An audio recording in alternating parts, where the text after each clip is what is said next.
What's up, Mafia? AJ Brown just got married and his quarterback was nowhere in the building. Tanner Mekhi is being shopped around the league, and a quarterback holdout just made things real interesting. And Eli Stowers is already locked in, and people need to start paying attention to what that means for this offense going forward. A lot is happening with the Birds, so let's get it mixing. Let's start here, because AJ Brown got married over the weekend. Now sit with that for a second, because TMZ just confirmed that no active Eagles player was at the wedding.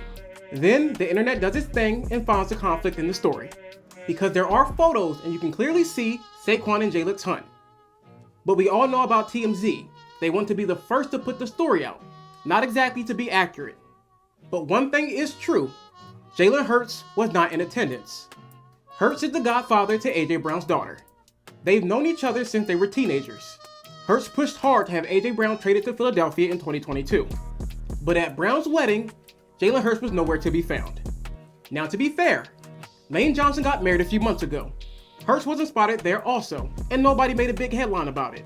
So maybe this is just two busy people living their lives. But here's where I stop giving the benefit of the doubt. ESPN's Jeremy Fowler and Tim McManus went inside the Eagles building this offseason, and what they found wasn't a fistfight. It was something quieter, and honestly, something much worse. Sources told them both players kept things bottled up all season. Nobody confronted anyone. Nobody talked it out. It just sat there. Now here's the part people aren't talking about.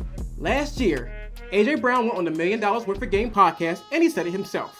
And I'm paraphrasing, that he'd be lying if he said there were never any issues between him and Jalen Hurts. Those were his words.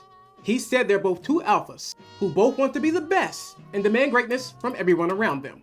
And sometimes that creates friction.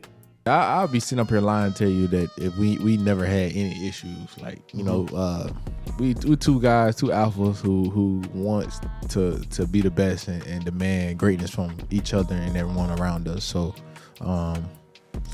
some reports are true, some reports aren't true. But me and him good, man. And, you know, we just want to be great, and like I said, we push each other, and you know, sometimes, you know, we bump heads, but you know, that's normal, you know, and don't nobody sweat it. That's not a media narrative anymore. That's the man confirming it himself. And then there's Hurts on locker room cleanout day. He said they've talked and that they're in a great place. What about AJ Brown? Would you like AJ? AJ and I have talked. We're in a great place. Last one. Maybe y'all can talk to him and ask. To me, honestly, I think this is being blown out of proportion. And there's nothing really there. These are just two guys who want to win and have their own lives outside of football. Plain and simple. Even Julio Jones seemed to agree because TMZ ran up on him and asked his opinion. You said Jalen didn't go to the wedding? Jalen wasn't there. He wasn't. People noticed that he wasn't there. And again, I feel like, you know, these are high-profile guys, right? So Jalen probably had things that he had to go do. I don't know. You know what I'm saying? Obligations that he had to fulfill.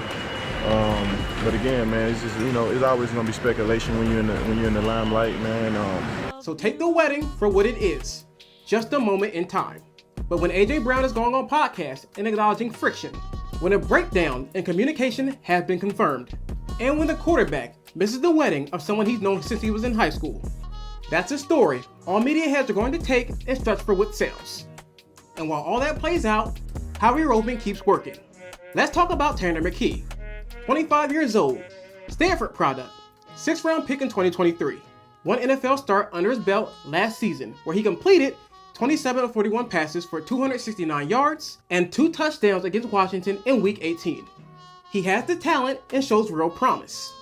But the second Howie Roseman brought Andy Dalton in as a backup, Mekhi's spot on the roster became a question mark. You've got Jalen Hurts, you've got Andy Dalton, and you've got Mekhi, who's on the final year of his rookie deal at just $1.1 million. And after this season, he walks for free. So what do? Bleacher Report's Alex K identified Mekhi as one of the most overlooked trade candidates in the league right now. It was stated the Eagles either find a way to lock him up for the future, or they move him while they still can. But signing him is complicated because Mekhi wants to start somewhere, and he's earned that conversation. Several teams have been connected to Mekhi. The New York Jets made contact before the draft.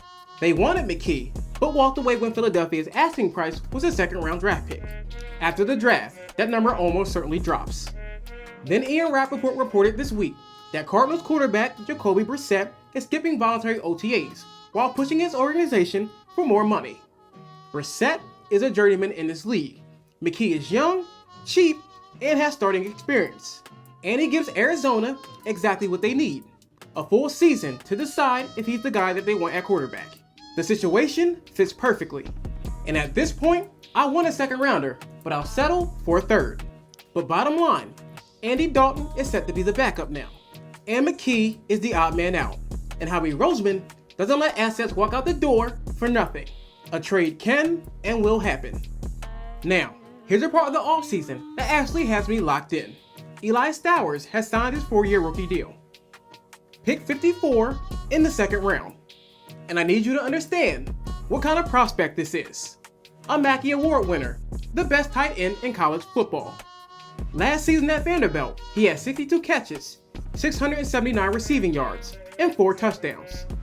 He led all FBS tight ends in yards, second in the country in receptions.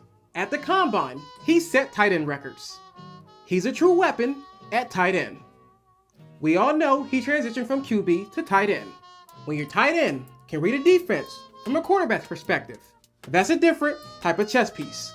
But Stowers is not a finished product. His inline blocking, when he's stationary and is asked to hold a block at the point of attack, that needs work. His movement, blocking in space, that's fine. But defensive ends in the NFL are built different. That's something he's going to have to improve on. And that actually matters in this offense. Sean Mannion loves 2 tight end sets. We all saw what happened last year when Tucker Kraft went down last year with a season-ending injury. There was no real backup at tight end and the offense stalled. That's the exact scenario the Eagles are working to avoid. And NBC's Reuben Frank gave some real insight. Before 2020, only 9 rookie tight ends in NFL history ever caught 50 passes in a single season. In the last 5 years alone, 8 tight ends have done it. Zach Ertz caught 36 passes in his rookie year.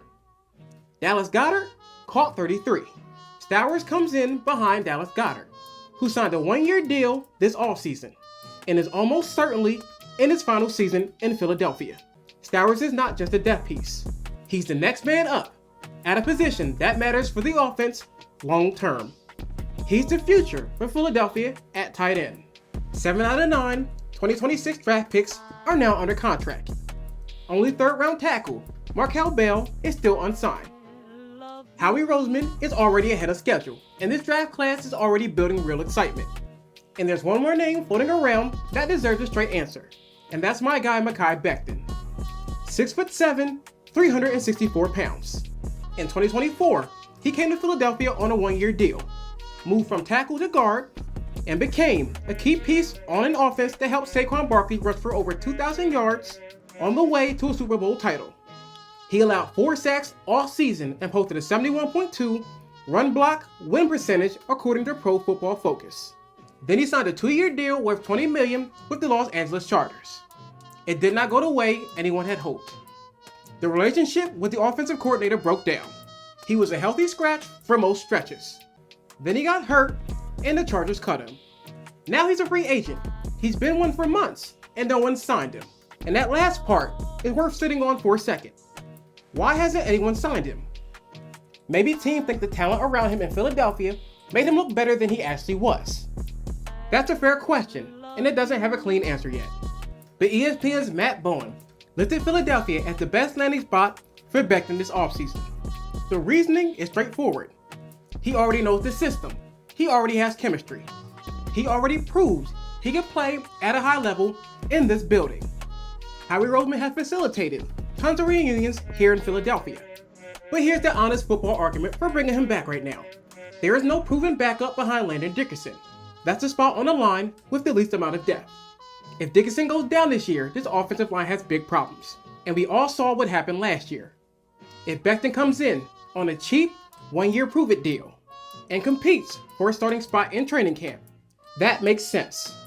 May the best man win.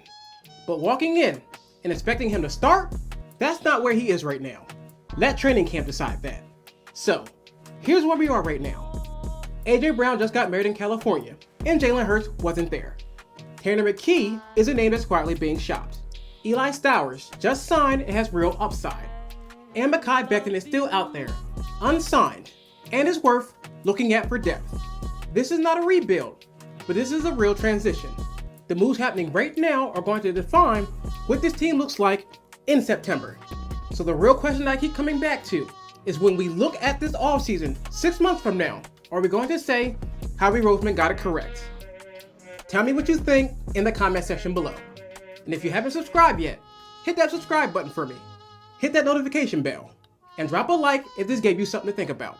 And once again, I've been Brother Shy, and this has been the Midnight Green Mafia.